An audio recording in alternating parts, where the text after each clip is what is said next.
In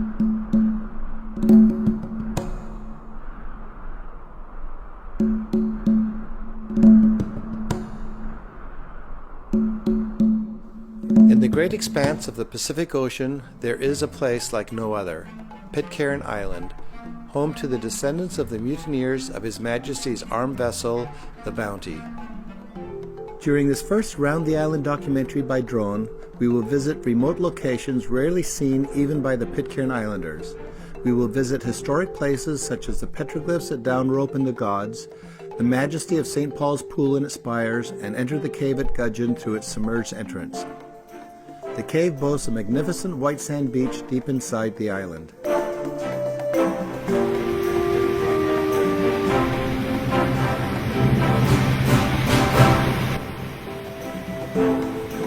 Ahead is Bounty Bay. Later we will go underwater and visit the wreck of the Bounty.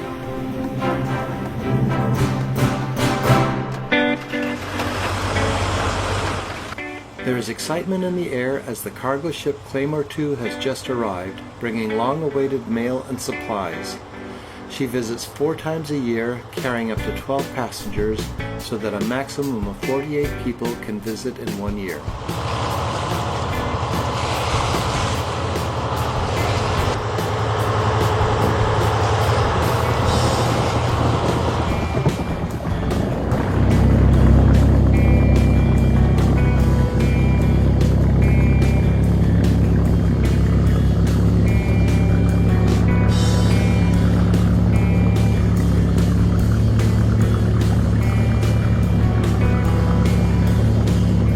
This is the earliest known photograph taken at the landing in 1890. And in 1928.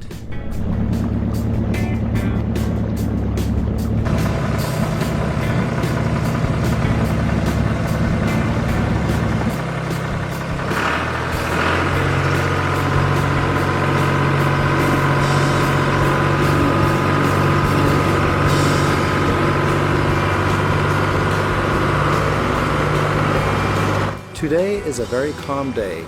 Some days it is so rough the waves break over the jetty, making leaving or landing impossible. Ships have left disappointed because the passengers could not get ashore. In the days before motors, the islanders struggled rowing out through the surf to fish and to visit passing ships.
I have a vivid memory of a past trip. We arrived late at night.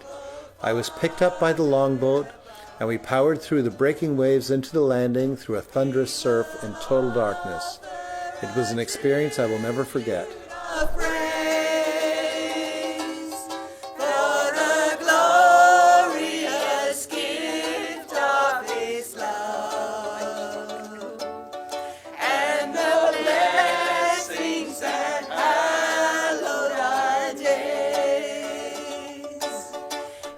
The Pitcairn Islanders look forward to visitors.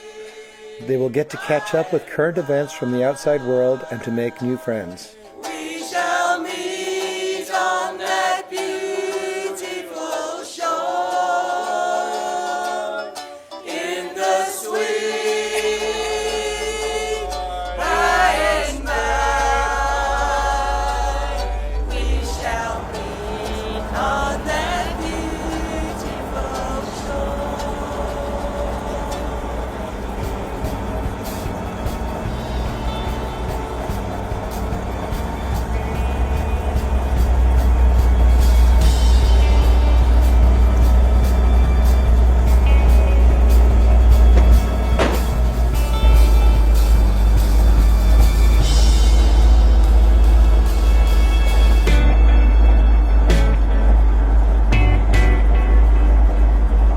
For well over 100 years, the only way to get the longboats up and down the ramp was by human power.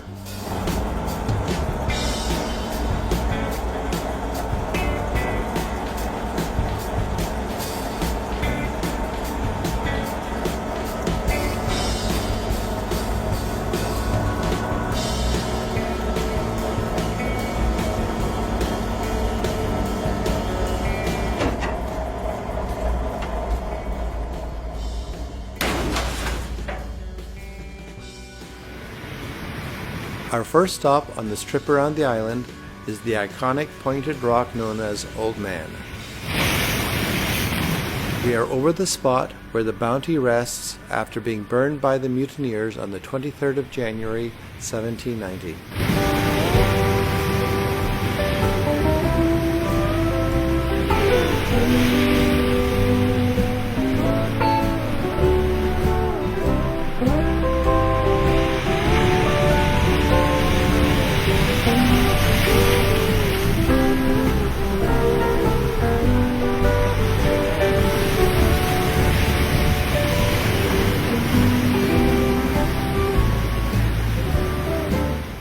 No one knows how Old Man got its name.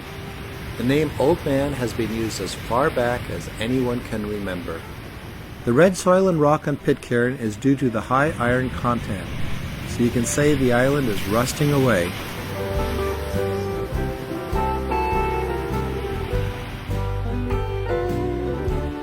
The two rocks just offshore are known as the Stones. Next, we move on to Adams Rock with its lone coconut tree. How it took root and grew on this spot is truly amazing. The white substance on top of the rock is guano, or otherwise known as bird poop.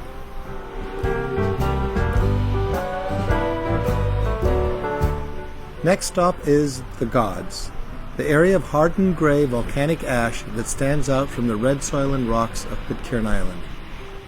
Here is another example of the many different layers of Pitcairn. We see the gray volcanic ash in the middle, surrounded by lava, with traces of yellow sulfur and red iron on the right. The climb down the sheer cliff to the Gods is definitely not for the faint-hearted. Even a few Pitcairners have dared not venture here. This area is named after these two ancient petroglyphs, which are believed to be of early Polynesian gods. The lines and dots are thought to be a form of a calendar.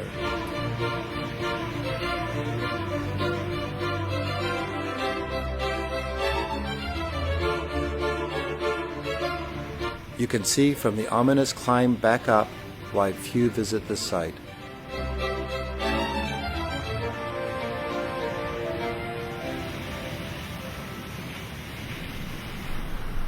Yes, that's me on top of the rock. To get here, you must hike down the far valley through the bush, then travel along the shore of sharp lava to get to this secluded spot. Ahead is St. Paul's Pool with its majestic spires.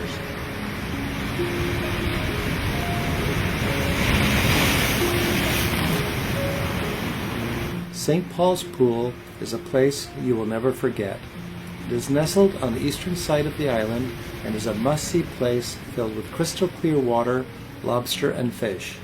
This is where many learned to swim going back to the days of the Bounty. In the 1950s and 60s, the Pitcairn Islanders on Saturday afternoons after church would come here to have a picnic and swim in the pool. Even on a calm day, you can see the waves pile up and come crashing through the spires.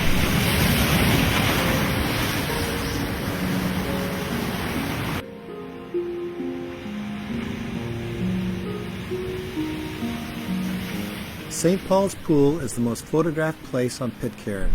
It is easy to see why.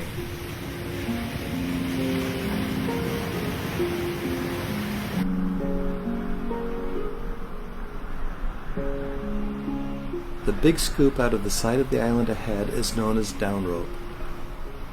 It is home to Pitcairn Island's only beach. The only way down to the beach is to climb down a treacherous cliff. You start at the far right and make your way down to the bay on the left. We are now about halfway down. The last half is the easiest, or is it?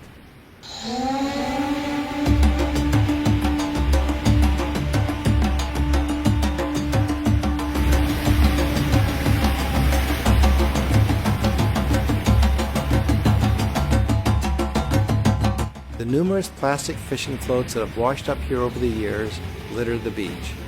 Some are hanging like ornaments on the trees.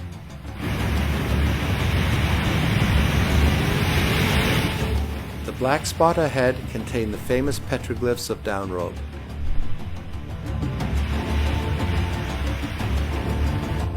They are believed to be about 1,500 years old and have not yet been deciphered.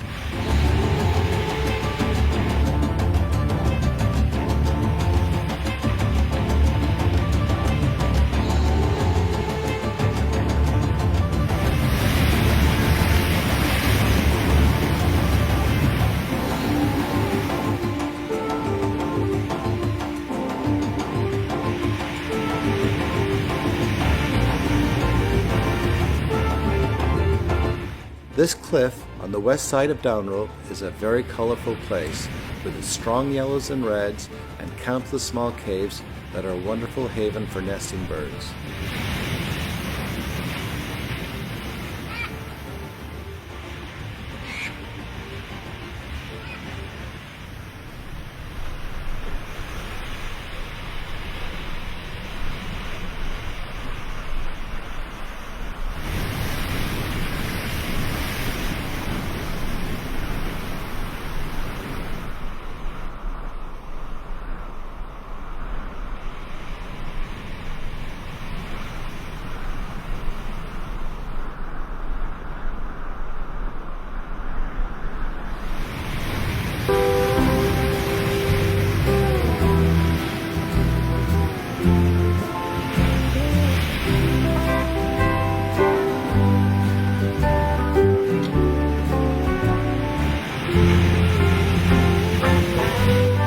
As we head out to sea, I cannot help but to think that this was the very first sight the early Polynesians saw of Pitcairn Island.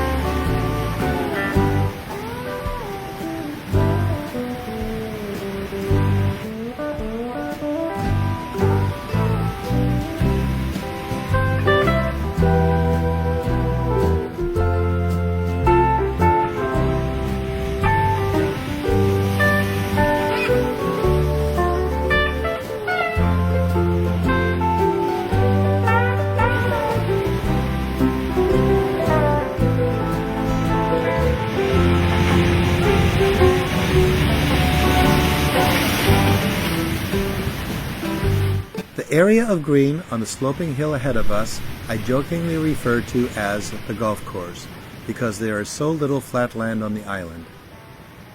The heavily wooded area by the coast is known as Tautama. This is one of the largest known Polynesian factories of stone tools in the South Pacific that was used until the 17th century. Like most places on Pitcairn, Tautama is very difficult to get to. Brenda is my guide with Isabel on her back. Once you arrive, you will find fragments of worked stone that litter the area. These are a few examples of primitive stone tools found around Tautama.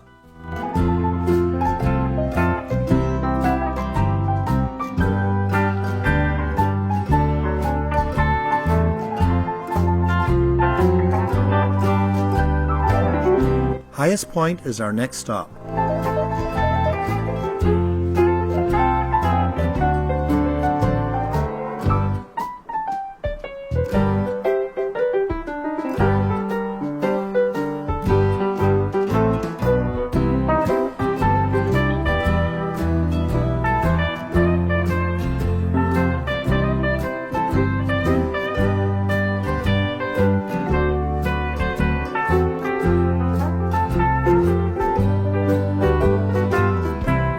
Yes, that's me again.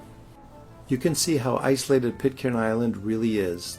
We are in between Easter Island and Tahiti, and they are both over 2,000 kilometers away.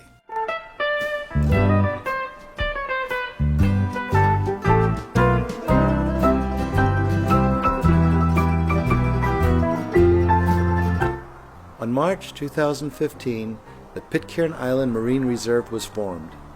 It is now the largest marine reserve in the world, consisting of 322,000 square miles of pristine waters, largely unaffected by human activity.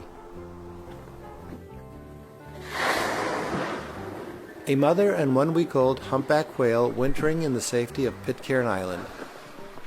They can be found here in July, August, and September.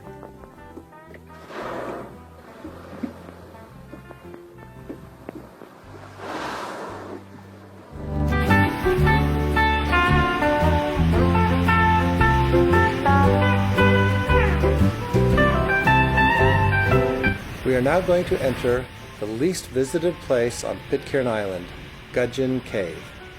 The only way in is through this tiny opening. Inside, there is a beautiful wall-to-wall white sand beach. The cave is quite high, about 70 feet to the ceiling. The trip out has to be timed perfectly within the troughs of the waves so the boat does not get crushed on the jagged ceiling of the cave. Randy Christian was our hero today.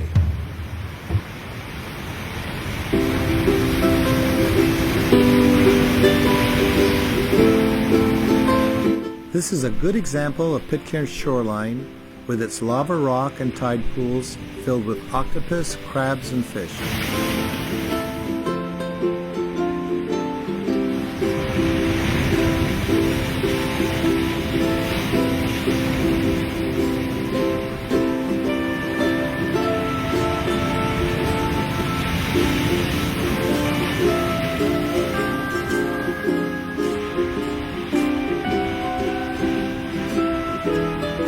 Here is the new harbor that has just been constructed on the south side of the island.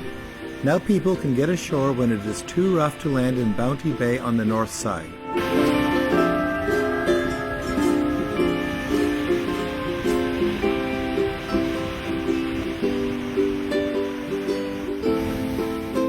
You can see the natural deepwater channel that leads to the new dock. Meet Mrs. T, the last surviving Galapagos tortoise of the 5 that were brought to Pitcairn Island between 1937 and 1951 on the Brigantine Yankee. Mrs. T spends most of her days at Ted's side on the south side of the island foraging for fruit. We are now on the northwest side of the island, and the rock closest to Pitcairn is known as Matt's Rock, named by or for Matthew Quintal. The other is known as Young's Rock, named after Edward Young. Both were seamen and mutineers on the Bounty. With no radio interference, the drone was able to go almost 5 miles offshore and 3/4 of a mile high to get these shots. Notice the whale spouting near the bottom right. It is the same mother and calf we saw earlier. We are back on the north shore heading for Christian's Cave, the most recognizable landmark on Pitcairn Island.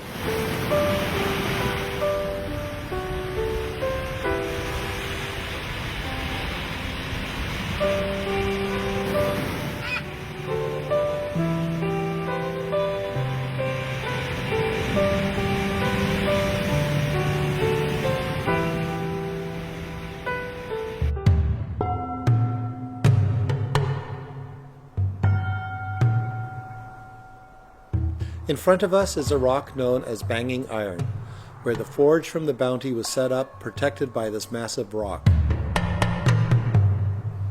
Banging Iron got its name because the folks in town could hear the men forging steel or banging iron to make nails and tools. The hot fire from the forge produced these vivid colors that are still visible almost 230 years later. Could it be that this rock was once the plug for Christian's Cave? The shape is very similar, and it is directly below the cave. Fletcher Christian was said to have taken refuge in this cave during the conflict on the island that took the lives of all the mutineers and Tahitian men, with the exception of John Adams. When the ship Topaz arrived on Pitcairn Island in 1808, John Adams was the only adult male left alive on the island, along with all the Tahitian women and children. This was 18 years after the Bounty landed on the island.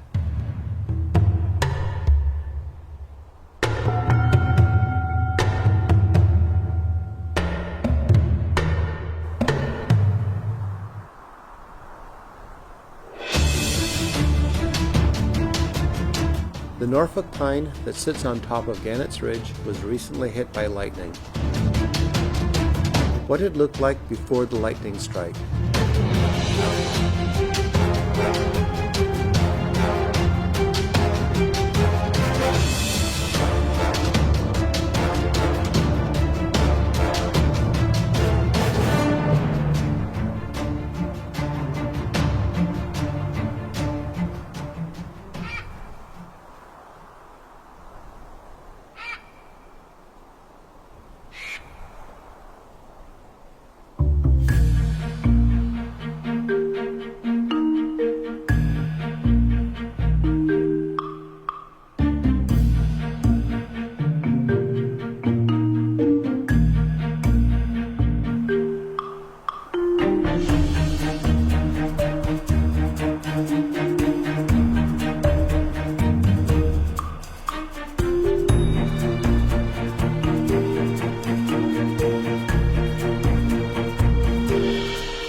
Below us is the school and teachers' residence that were built in 1951.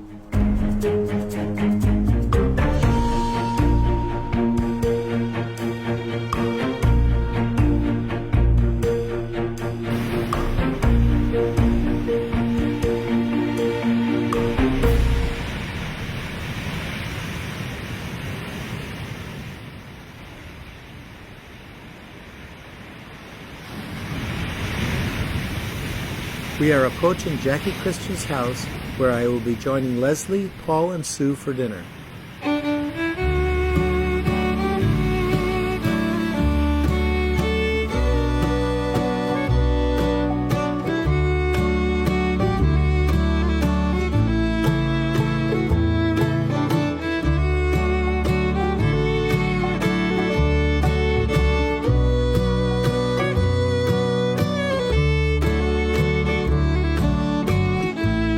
Fun and games with Paul and Sue.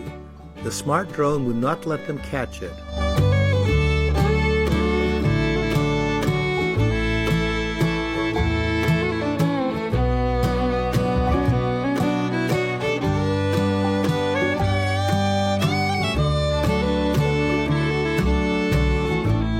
Now for a tasty New Zealand lamb dinner. Tom and Betty Christian's home is on the right and Jackie's is on the left.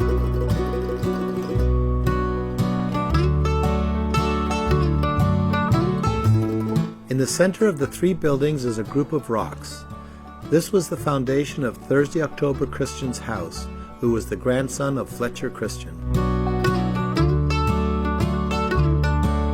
The earliest known photograph of Thursday October Christian was taken in 1898. Notice his large hands and his feet that probably never wore shoes. This is his home in 1899, 1938, and 1962. Now let's visit the historic island cemetery where generations of Bounty descendants rest. I will never forget my good friends. Meet Nola Warren standing beside the grave of her husband Reynold, who recently passed away. Tom Christian, to whom I had the privilege of staying with on my first trip to Pitcairn.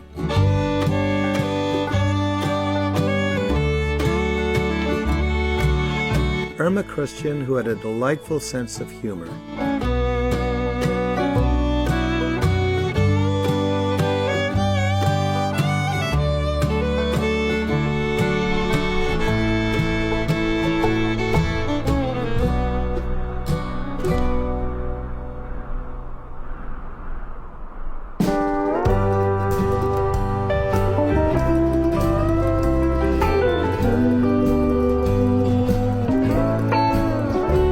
This is the oldest home on the island, belonging to Reynold and Nola. It is currently uninhabited and will soon be reclaimed by nature.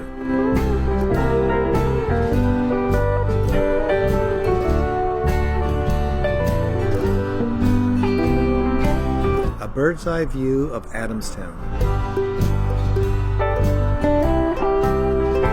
The cemetery is at the top left.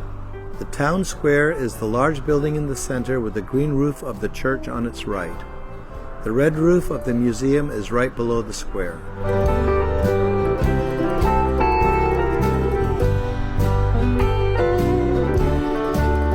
We are now going to visit the home of Paul and Sue.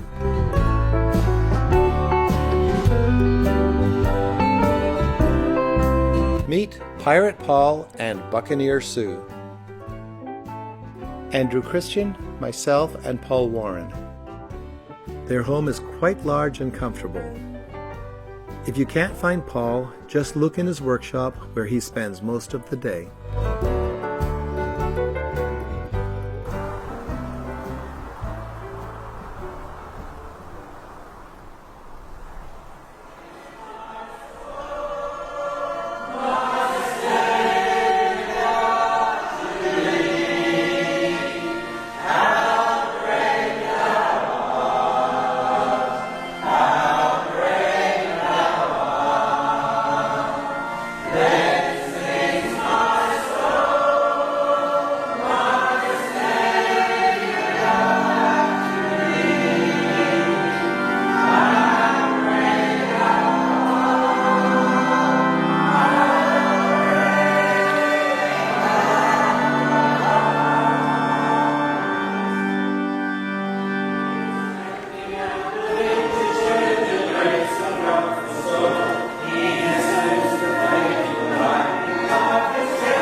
Paul and I on the Bounty's anchor, which was recovered by the Yankee in 1957.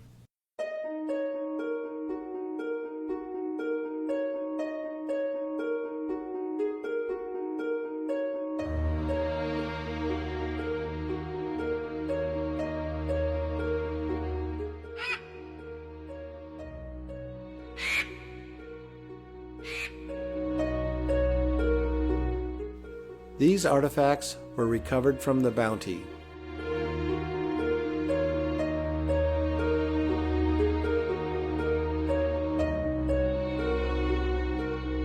The rarest material is, of course, wood.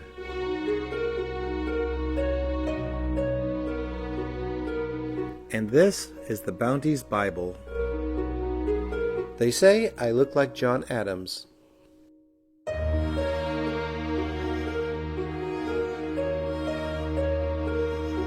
These are recovered ballast bars from the Bounty. Ballast bars are the only visible remnants of the ship on the ocean floor today.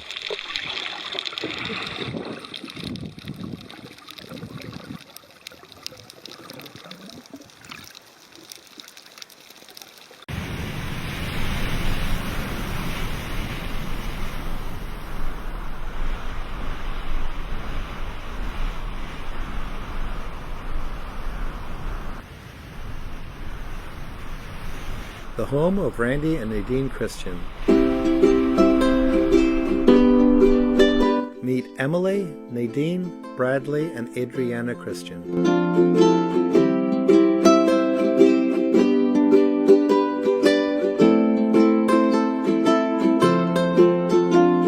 Bradley, Emily, and Ryan posing for a picture.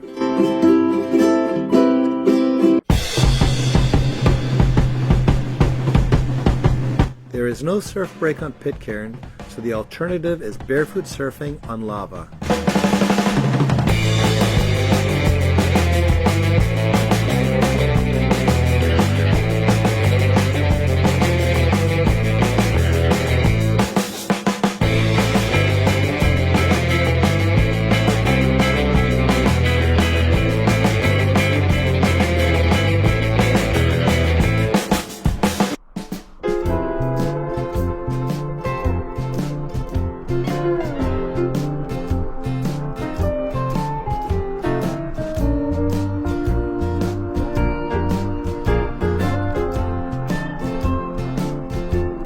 Andrew Christian's home is the highest home on the island.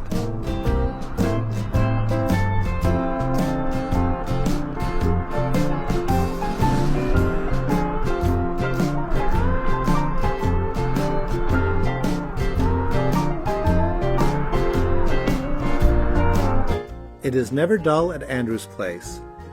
He makes mouth-watering pizza. It is a wonderful place for song and dance, and a great time. The Island Store. You can see the foundation of the new store starting to take shape around it.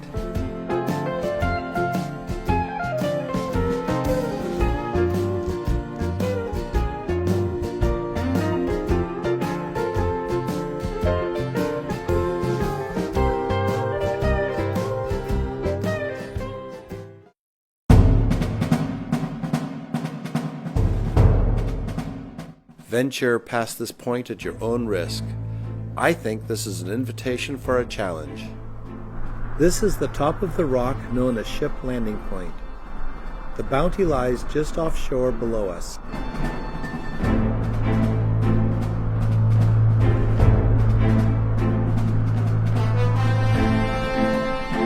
The rock at the end is known as the nose.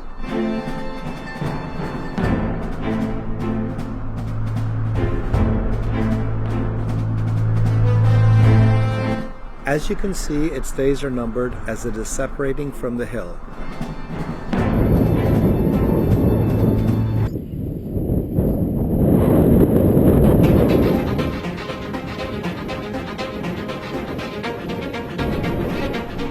The climb to the top is harrowing, knowing it could break off at any time.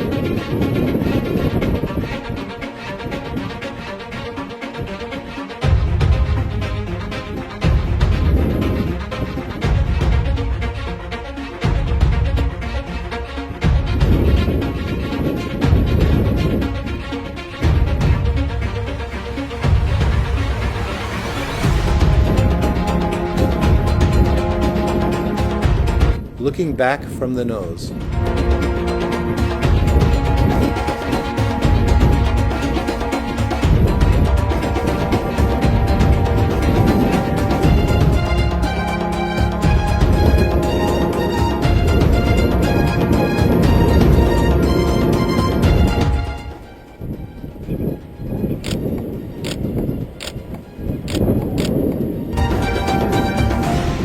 After tiptoeing out to the edge, I captured this incredible image, and this one a couple of days later after a heavy rain.